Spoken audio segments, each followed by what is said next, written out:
Hi everybody. So today's project is something that I've put off doing for a long time. I've been growing this green mountain boxwood in this container for I think at least 5 years now. And beyond watering it and pruning it and fertilizing it a little bit, I've done nothing to it. I store it in the garage over winter because it would be too cold, I think, for it to survive outside here in Zone 5.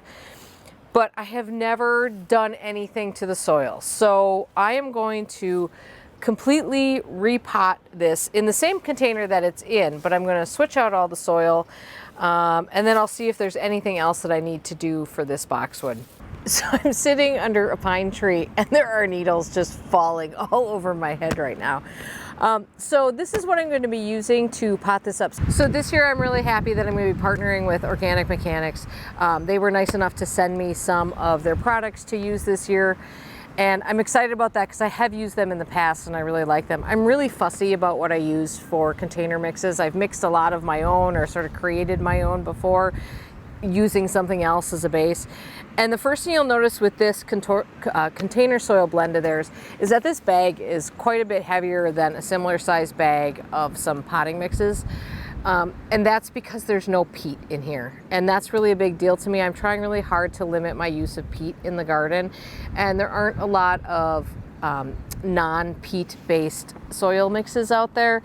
So that's one of the reasons that I actually really wanted to work with Organic Mechanics. So this one is going to be really good for big containers or containers with like perennials or shrubs in them because they'll still have good drainage, but it's going to have a lot more goodness in it. So it's got compost in it, rice hulls, and rice hulls are a really cool ingredient. It's a byproduct of the rice industry. It's like the little shell, which helps add drainage. It's got what they call forest products, which would be like forest floor type stuff, like leaf mold and stuff like that. And so I'm pretty excited about that. I'm going to be using that. The last time, or I should say the first time I potted up this, boxwood, I mixed my own soil for that. And I know I put in some compost, I put in probably some manure, I'm guessing, and I put in a lot of pine bark mulch to make sure that once I added all those things, there'd be a lot of drainage. This is going to be kind of a one and done. I am going to add one other thing as well as a bit of fertilizer. You saw me use this in the Belgian fence video, and that was actually before this whole partnership began. So like I said, I like their products. But biochar is really cool and it just adds so many nutrients to the soil. So that's going to be really important, I think, especially when you're working with plants that are going to be living in containers for a while. So, and then like I said, and then I'll be using some fertilizer. Actually, I have to check what I have. I think I'll probably use, if I have some, I'll use some Espoma plant tone in there because that's a nice, simple organic fertilizer that breaks down slowly. So let's get going.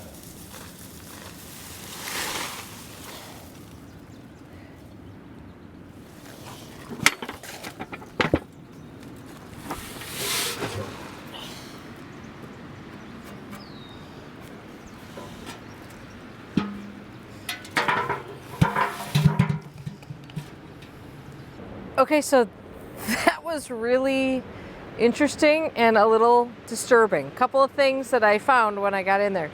One, there's one tiny little drainage hole in that pot, and I don't know how I missed that the first time, but the soil that's at the bottom of the pot is really wet. So there has not been proper drainage in that pot for a long time. The second thing is, did you notice, and I hope you could see that when I started, you sort of scraping some of that soil off of there, that plant is still growing in the root ball size of the container that I brought it home in probably 5 years ago. So this is going to be a little bit more involved than I thought it was. What I'm going to do is I'm going to get a hose in there and I'm going to try, it's super heavy, thick clay soil on there. That must have been the original soil that it was potted in. So I'm going to actually try to rinse some of that off to give these roots a chance to expand. And then I'm going to get a drill. I'm going to drill some more holes in the bottom of this pot. I'm just really shocked at myself that I didn't do that the first time, but I don't know what happened. Anyway, so now we're going to do that and then we're going to see where this goes.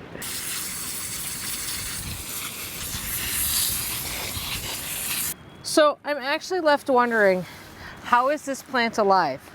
These roots are still exactly what they were in the tiny little pot. And look, they're all just girdling. I'm sure they were when I bought it. And so now I'm going to have to cut some of these because they will never grow out on their own. I mean, this is just a mass of girdled roots down here. Those roots will never, ever, ever go out by themselves. Oh, this is not really the project that I thought I was showing you today. Oh my gosh, it's just, I actually cannot even believe that this is still alive. And to be honest with you, I don't know if it will live.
So once again, a project that I thought was going to be quick turned into a much bigger deal.